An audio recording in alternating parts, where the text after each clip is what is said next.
Hi friends, welcome back to Faith and Arrow Homestead. My name is Jaylee, and this video, I've been compiling information for this video for some time now. This video really means a lot to me. I also threw around, it took me a while to settle on the title for this video. I ended up going with something simple, but basically what we're going to be talking about today are the changes that I've made in my diet while trying to get pregnant. I've been trying to get pregnant for some time now, I'd say 9 months, close to, somewhere in there. I've had a miscarriage, and in this journey, I have discovered pro-metabolic health, and I have made many, many changes to my diet to try and support my female body and to try to support my body's attempt to carry a pregnancy, create a baby. And so I wanted to come to you guys with this information because I've been on the internet, on Instagram, on Facebook, listening, watching, reading, and I know that I am not alone in this journey, and it's nobody's fault. There's just a genuine lack of information out there. And I'm here to tell you guys right now, we are not properly supporting our female bodies to maintain a pregnancy, to get pregnant, to be pregnant, to carry a pregnancy full term, and to have a healthy baby. Are we still having children? Yes. Do I think that that number of people able to carry pregnancies and have healthy babies are decreasing? Yes. Is that a controversial thing to say on YouTube? Yes. But I think it's true. And I'm seeing a trend just in my own personal life with what I'm seeing and hearing and reading. I think it's getting more and more difficult for women to get pregnant and for women to hang on to a pregnancy full term and then to have a healthy baby. We're seeing more and more birth defects. We're seeing more and more miscarriage. We're seeing more and more infertility. That's just facts, at least from what I'm seeing. Do I have research studies to back that up? Not at this. No, I'm not saying they don't exist. I just don't have them for this video right now. But I'm seeing that trend personally. So with all of that being said, and then of course with my own health journey, with my own journey of being on oral birth control for 13 years and then struggling with my own deficiencies and trying to make up for that, trying to eat a really nutritious diet, trying to figure out what a nutritious diet looks like. Because the standard American diet is not cutting it, and the nutritional recommendations set forth by those same institutions for pregnant women are also not cutting it. One resource that I am going to use in this video that I absolutely recommend you read is Real Food for Pregnancies by Lily Nichols.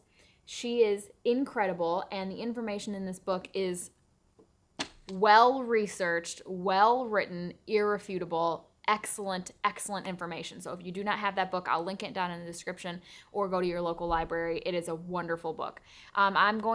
I have pulled research from other places as well, and so this is a much condensed version in this video, but that book is incredible. So I'm just gonna go over some of these changes with you. And now, mind you, I'm not doing it all. There's still so much room for improvement in my diet, but the changes that I've made are reasonable and achievable for the average person, and I hope that it gets your wheels spinning if you are pregnant, trying to be pregnant, want to be pregnant, even postpartum, breastfeeding. This applies and is useful information. So the very first thing that I've added to my diet, where I want to start, is raw milk. Raw, grass-fed, organic cow's milk. I have a wonderful packet of information here. I will link this down in the description. This is a PDF that I got off the internet that I've printed, and I literally keep it with me in my backpack. I don't have a purse, I have a backpack. I take it with me everywhere I go. I have this with me at all times. I have pulled this out and have referenced it in conversations with people, and I have emailed it to people. I have sent people the link. This is incredible. So basically, this is a letter written by the Raw Milk Institute Board of Directors. It's to medical professionals and healthcare providers, and it's titled Raw Milk as a Low-Risk Therapeutic Tool. So it's basically one group of professionals talking to another group of professionals saying all of the reasons why raw milk is good and pasteurized milk potentially isn't. And so I'm not going to get all into this. I am hoping to someday create a raw milk video really diving deep into those details, but the reason I've added it to my diet as a person trying to get pregnant is for this reason. Raw milk, and especially raw milk from pastured animals, meaning animals on grass, is a great source of calcium, iron, vitamins A, D, and K, phosphorus, zinc, conjugated linoleic acid or CLA, and omega-3 fatty acids, plus many beneficial enzymes and probiotics. Keep in mind throughout this conversation that in choosing these items that we're going to talk about, the biggest reason are what they can add to my diet. What can they give me? What benefits? What health benefits? What vitamins, minerals, enzymes, probiotics, prebiotics, what can it add to my diet to beef up my internal stores of nutrients? Because if you have not already made the connection, I want you to realize, and it's okay if you haven't, because again, there's just massive lack of information out there. When you are creating a human, those nutrients needed have to come from somewhere. And if they are not coming from your diet, that baby's body is going to take it from your body. They are quite literally going to deplete your nutrient stores. And they must, to survive, to grow, to thrive, to become people. They need these building blocks. And if you're not getting them in your diet, they're going to get them one way or another. And so what can I do to beef up those nutrient stores to make sure that when I do get pregnant, that baby can immediately begin getting everything it needs to grow into a full, healthy child? So I just wanted to make sure that you understood that, because I'm going to list off a lot of things: iron, vitamins A, D, and K, phosphorus, zinc, omega-3 fatty acids, calcium. And I don't know if those words mean anything to you, but they should, because you need those. Those are building blocks to create another human. All right, the next thing that I've added is beef liver. Beef liver is a superfood. It is also a traditional food. We have been eating beef liver for a very long time. And now in modern day, it's not popular to do that anymore. We are no longer eating the organ meat of the animals. And that's unfortunate, because the organ meat of animals are so rich in vitamins and minerals, outstandingly rich. Lily Nichols has an entire section on it under the chapter Foods That Build a Healthy Baby.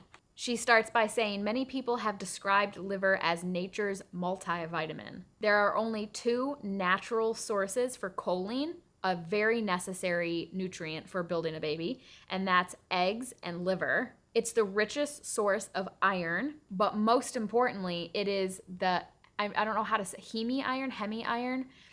That's the type of iron that is found in liver, and it is very well absorbed by the body. So the artificial iron that you take in supplements or is used to fortify many foods on the grocery store shelves, your body cannot absorb them very well. But the type of iron present in liver is well absorbed by the body. It's also one of the richest food sources of folate and vitamin B12, and it says both of those are key to maintaining healthy red blood cells and fostering healthy brain development in your baby. Folate is best known for its role in preventing birth defects. Folate is also known as folic acid. Folic acid is a synthetic version of folate, and that's often what is found in prenatal vitamins. Many women are not even able to use folic acid properly. But if you eat beef liver, then you are getting folate in a form that your body can definitely use. And then, of course, liver is also rich in fat-soluble vitamins, including vitamins A, D, E, and K. And I'm actually trying to not take a prenatal vitamin. I don't want to take a prenatal vitamin if I can get away with it. I'm working very hard to get all of my vitamins and minerals and nutrients from the food that I'm consuming. And I'm working with a functional medicine doctor to make this happen. And eating beef liver almost guarantees that I'm getting everything I need in forms better used by my body than the synthetic forms found in most prenatal vitamins. So I absolutely recommend eating beef liver. And I don't think it just has to be beef liver. I think it can be other animal organs, chicken livers, beef heart, and things like that. But I'm just sticking with beef liver because it's what is most often mentioned when talking about animal organs. And I know that it has everything that I need. I also have made sure that I have sourced my beef liver from a really reputable farm. I actually met the farmer in person. Like, I wanted to meet up with him and talk to him. So I met him in person. I went to his house and had a conversation with him. I literally, guys, like, I'm psycho when it comes to this stuff. But I posted in my local Weston A. Price Foundation Facebook group, and a woman cautioned me because I eat my beef liver raw. And she told me to be careful because she knows somebody who ended up with intestinal parasites from doing that. And so she was like, just make sure that you're familiar with where it's coming from and their practices. And so I met the farmer and I told him my concerns and we talked about it. And I'm very comfortable with his farming practices. And I also make sure that my beef liver stays frozen in the freezer. I take it out, I have it cut into little chunks, frozen in the freezer, and then I take out 2 or 3 days worth at a time and keep them in the fridge. And the freezing helps kill off anything bad that could potentially be in it. So I'm being very careful. I will say that once I become pregnant, I'm probably going to stop eating it raw and I'll start cooking it in some way, adding it to ground beef, making it into a pate, something like that, just to be extra safe. But for now, I am consuming it raw. And I absolutely 1000% recommend consuming beef liver. It is so, so good for you. Guys, I'm not giving these to you in any particular order of importance because all of these are incredibly important. And I just wanted to make that point before bringing up the next one. It's third in line, but it is just as important as what I've already mentioned. And this is protein. Protein is literally the building blocks of human life. And so incredibly important for building a baby. You have got to have protein. And the recommended daily intake of protein increases in pregnancy, but the standard American diet's version recommendation is pitifully low. You have got to beef up, no pun intended, the amount of protein that you're eating. And I'm going to go ahead and do it now. I have already started to increase the amount of protein that I'm eating. It's good for me anyway. And as soon as I'm pregnant, I want to have the protein necessary for that baby to start being built. And so I wanted to mention that I have wildly increased the amount of protein and the places that I'm getting the protein from. So I have, I'm eating chicken, and then from that I'm making bone broth that I'm consuming regularly, ground beef, ground sausage, bacon, butter, eggs, fish, cheese, the liver, the milk. I am also getting it from some non-animal sources such as nuts, peanut butter, beans, and things like that. I'm really going out of my way to make sure I'm getting enough protein in my diet. And honestly, it's not been much of a sacrifice. I really enjoy animal products, and even the non-animal versions I have really enjoyed, and I have had no issue increasing them. Also, this is a little TMI, but I really want to include it because it's funny.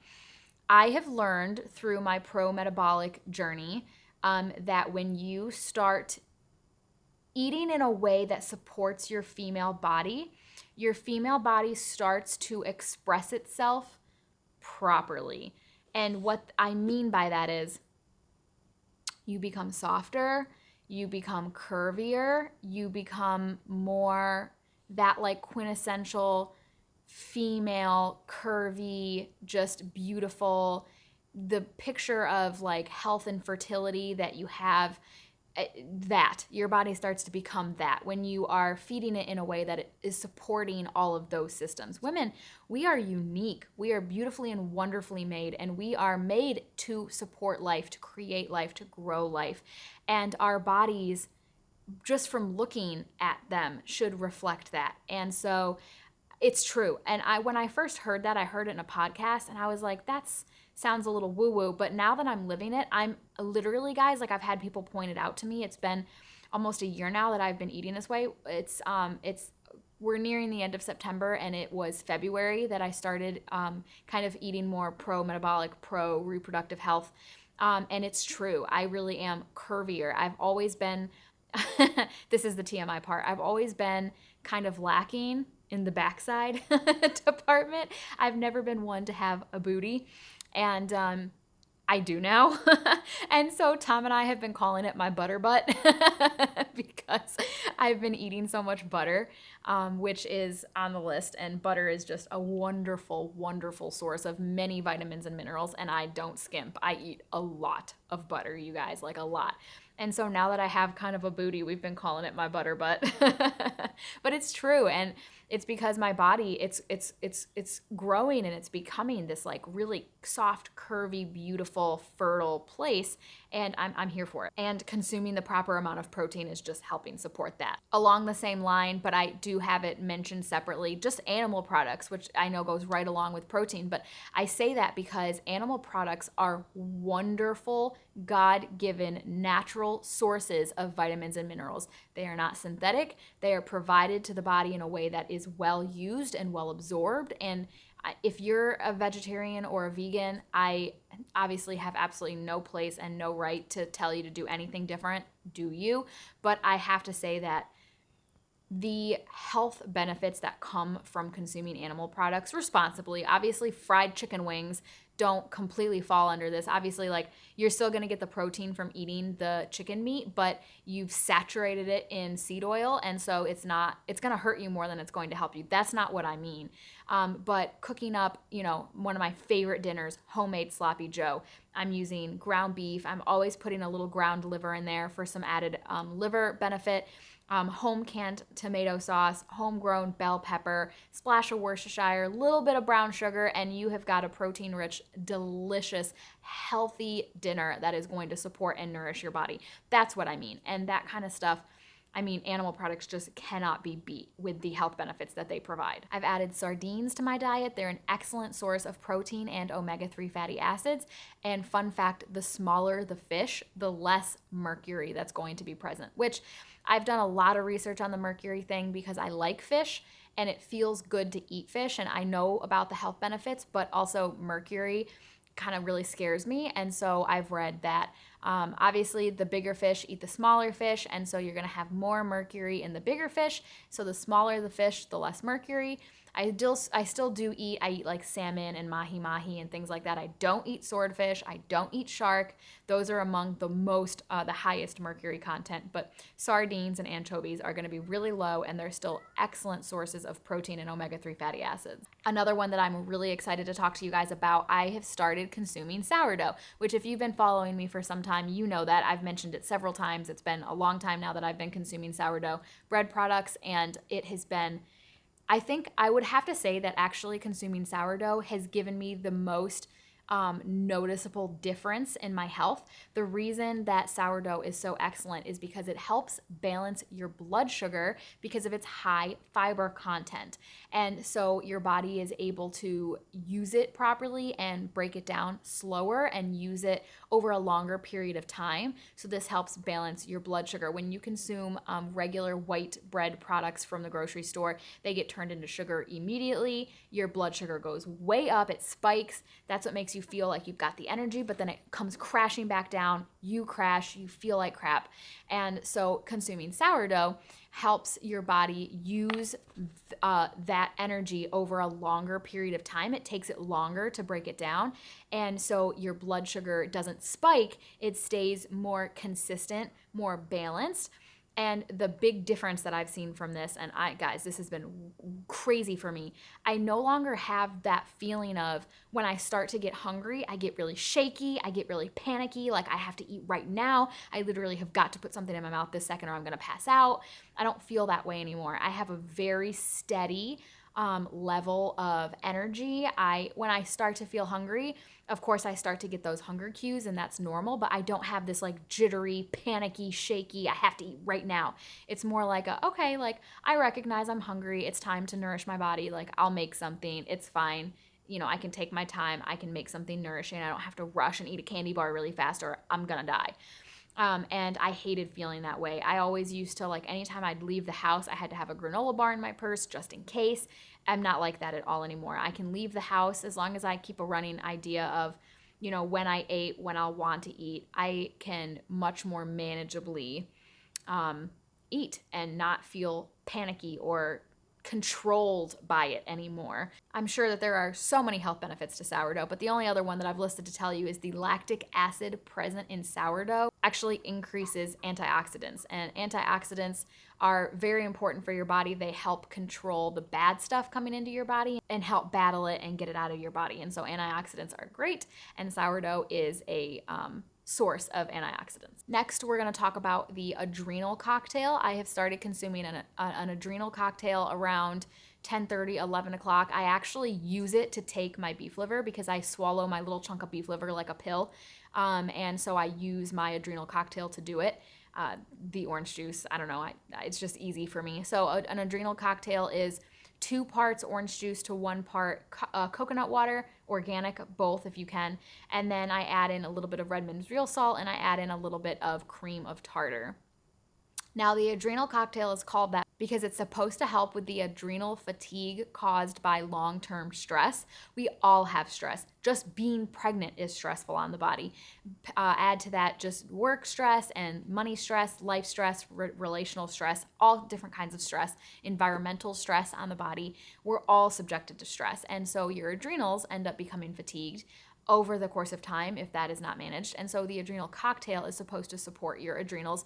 And for that reason, I take it. But I also take it because it is just an excellent source of vitamins and minerals, some of those being vitamin C, vitamin A, folate, potassium, and magnesium, all of which are really important if you're pregnant or trying to become pregnant. And so, honestly, I know that it's helping my body because when it becomes time for me to drink it, my body's like, my mouth is watering. Like my body wants it. It's ready for it. And so I have really enjoyed that. The only thing I've not enjoyed about it is my organic orange juice from the grocery store is $11 for a small thing of it.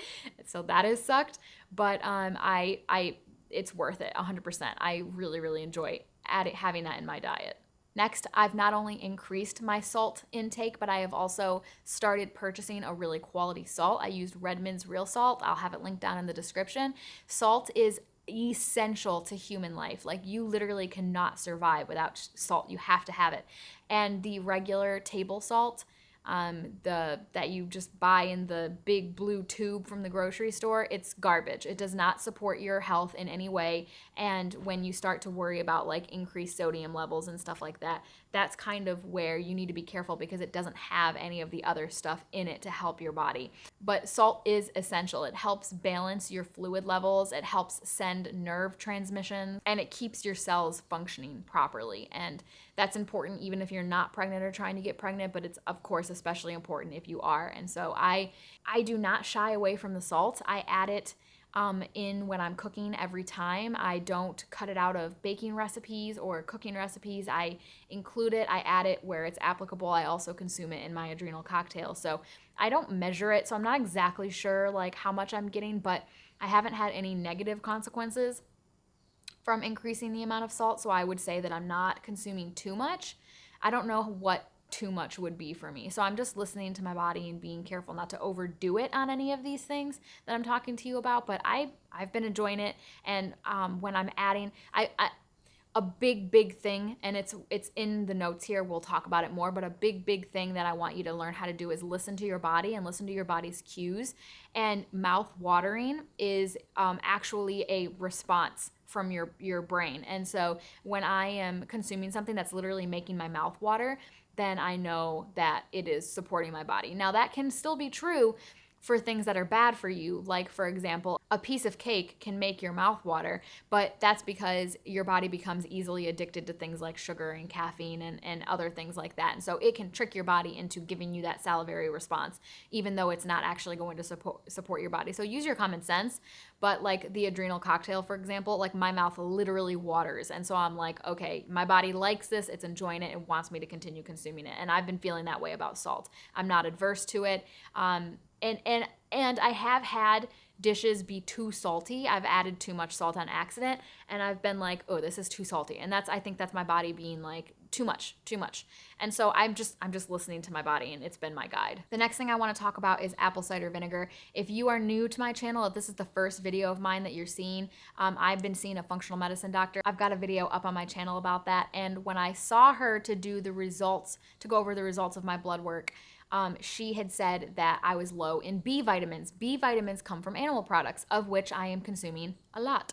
And so I said, I don't see how I would be. And she said the only thing she could think of is that my digestive system is not doing the best it can to absorb the vitamins and minerals and nutrients from what I'm eating. And so she suggested that I not drink any fluids with my meals when I'm eating, and that before I eat, I consume a little bit of apple cider vinegar. Apple cider vinegar promotes the production of stomach acid, and you want stomach acid. Stomach acid helps to break down and process your food, and in turn, the more it breaks down, the more nutrients your body is able to absorb from that food. And this is a reason why chewing is so important. You're pre-digesting that food so that by the time it gets down to your stomach, your body is able to use the stomach acid to further break it down and get all those vitamins and minerals. So chew your food. And then the reason that she wants me to not drink fluids while I'm eating is because, like, let's say water, for example, if I were to have a whole glass of water while I'm eating, it dilutes the stomach acid and makes it less effective. I've been doing this now for about a month. Has it been a month? A few weeks at least. And I have loved it. It has made such a difference with me in my digestive health. When I drink the apple cider, so I mix it with a little bit of kombucha to make it palatable. And when I consume this apple cider vinegar kombucha mixture before I eat, it makes my stomach hurt for just the few minutes that it takes me to get my first bite of food down. And I think it's probably because my stomach is feeling that increase in stomach acid. But that's perfect. It's doing exactly what it's supposed to do, so that when that first bite of food hits my stomach, there's no pain. It completely goes away. And it's not pain, it's just a little bit of discomfort for just that few minutes it takes me to walk from the kitchen counter to the couch to sit down and take my first bite of food. It is immediately breaking down that food, and I don't have hardly any gas, and I feel very settled after eating because my body is like immediately breaking down that food and processing what I ate. And I love that. It has felt so good. I even have Tom doing it now. It's been really wonderful. And so again, the purpose of that is A, digestive health, like I said, but B, the reason I really started doing it was I want to be able, I spend so much time and money on my food that I want to make sure my body's getting everything it possibly can out of it. And so that's what I've been doing. And then lastly, like I said, I'm listening to my body's cues. When I'm hungry, I eat. When I'm not hungry, I don't eat. When I'm thirsty, I drink. When I'm not thirsty, I don't drink. When I'm getting cues from my body that tells me something is good for me or isn't good for me, I listen to that. And it's been wonderful, but in more ways than one. Of course, listening to your body's cues helps you from a health standpoint because it helps you make better decisions with what you're consuming, but it also has just made me feel closer to myself, because we as humans in this modern day age, we're so disconnected from our food, and we're so disconnected from our food experience. And so, before I started on this journey, I would be like, well, I worked at the hospital, so that was one thing, but it would be like, I worked second shift, so it would be like dinner time, like 4:30, 5 o'clock, 5:30, and I'd be like, okay, time to eat, whether I was hungry or not. And then I would sit down and eat something that wasn't healthy, and because I only had 30 minutes, I would eat the whole thing, whether I wanted to or not, whether I needed the whole thing or not. And I could have made these changes while I was working at the hospital. It just so happens that these changes coincided with me leaving the hospital. But now I listen to my body, and I'm home or I'm at one of my patients' houses, and it's easy for me to be like, okay, I'm feeling cues, hunger cues, and so now I'm going to start thinking about what I'm going to eat. And then I think, what can I eat that will nourish my body? And then I listen to my body's cues as I'm thinking about it. If my body is telling me eggs and toast, and the thought of eggs and toast are literally getting me excited to eat, and my mouth is watering and my body's like, yes, yes, yes, then that's my body's way of being like, yep, that sounds good. That's going to nourish me. That has stuff that I need in this moment. Eat that. Same with like water and with other beneficial things that I've been drinking, like kombucha and milk. Like sometimes randomly in the day, I'll just be like, I think I want a glass of milk. And then get this, I drink a glass of milk. I don't deny myself, but I'm also making very responsible choices. I am still baking. I am still eating sweets. And so I'm being very mindful of sugar cravings, because your body literally becomes addicted to sugar if you're consuming it. And so if I've had 2 cookies already and my body's telling me I want a third one, that's not my body making mindful choices and giving me accurate hunger cues. That's my body being addicted to sugar.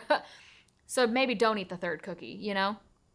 So I'm being very mindful and I'm using common sense. But if I had a glass of milk for breakfast and it's, I don't know, let's say 6:30 p.m. and I'm really craving a glass of milk, I'm going to have one because it's what my body wants and I'm not going to be ashamed. I'm not going to worry about what time of the day it is. I'm not going to worry. The only thing that makes me think of is maybe don't drink too close to bedtime or you're going to have to get up to pee. But otherwise, like, just use your common sense, you know? And when you start to make all of these health changes and you start to really listen to your body, you're gonna see a big difference. Now, Tom and I took a break from trying after my miscarriage by recommendation of my OBGYN. And then when I decided to see a functional medicine doctor, I said, hey, I think I wanna wait until I get the results from that before we start trying again, because if my body's not ready to carry a pregnancy, I don't want to just miscarry. Like, I'm not here for that. And so I've made all of these changes and we've not yet started trying again. So I tell you that because I don't know yet where I'm at with it. And I've made all of these changes. I don't know yet how that has translated into my pregnancy journey, but I do know that I feel so good. I don't have headaches or migraines. I'm sleeping really well. My sleep schedule is, I wake up, Tom's alarm goes off. He has a standard job. He gets up, his alarm goes off at 5:30. I wake up with him. I feel good, energized, ready to start the day. I don't nap during the day anymore. When it comes to be bedtime, I'm sleepy. I'm ready for bed. I fall right to sleep. I stay asleep. I'm having regular bowel movements. My weight, even though I'm eating a lot of animal products and a lot of full fat products, my weight is managed, and I'm not having all of these intense hunger cravings. I'm not spending the entire day hungry. I'm satiated. The food that I'm eating is fueling me and keeping me full, and it's just, I feel so good. And I don't know this for a fact yet because I've not started back with it yet, but I really genuinely feel like I'm going to be able to get pregnant and keep the pregnancy, hold on to the baby full term and have a healthy, happy baby if I keep up with the way that I've been eating. It's been so empowering, you guys. It's been empowering. And I say that from one female to another. It has been so empowering to take the control into my own hands and say, this is what my body needs. This is what my body wants. No, I'm not interested in your enriched fortified white flour and your seed oils and your supplements and all the crap that you tell me I need. No, my body knows what it needs and I'm going to feed it what it really wants, what it really needs, and what it's really going to be able to use for my health and the health of a baby.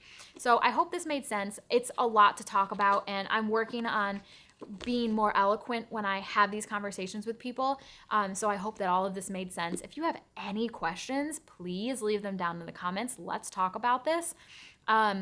And I'll leave the resources that I used for this information down in the description. But if you're on your own pregnancy journey, which if you're watching this, you likely are or know somebody who is, just listen to your body. Listen to your body. Arm yourself with as much knowledge as you possibly can. Again, once you learn about things like seed oils and sugar and things like that, you'll be able to differentiate between your body actually communicating with you and just cravings from being addicted to certain substances. But with that aside, listen to your body, drink when you're thirsty, eat when you're hungry, and put all of those standards and stereotypes and judgments out of your head. I don't care how much I weigh. My weight, I haven't weighed myself in months, and I don't care. I'm eating such good quality, nourishing foods, and I'm eating them in a way that is respecting my body, and I feel so good. And I'm soft, and I'm curvy, and I'm okay with it because I am in a season of life where my body is not just my own. I'm using my body to create other humans, and I want to make sure that they have everything they need. So I'm soft, I'm curvy, I'm fertile, and I am excited to eat in a way that nourishes my body. So I hope that this was helpful to you, you guys. If you have not already subscribed, this is what this channel is all about. This is not a pregnancy channel. I share a lot of different information on this channel. I'm a homesteader. It's really more of a homesteading channel, but I'm trying to get pregnant, and this is obviously going to be coming up more and more as time goes on and as I move further into this journey. So if you have not subscribed and this sounds interesting to you, please consider subscribing. Like this video if you found it helpful, and I can't wait to see you in my next one. Have faith and keep moving forward. Bye, friends.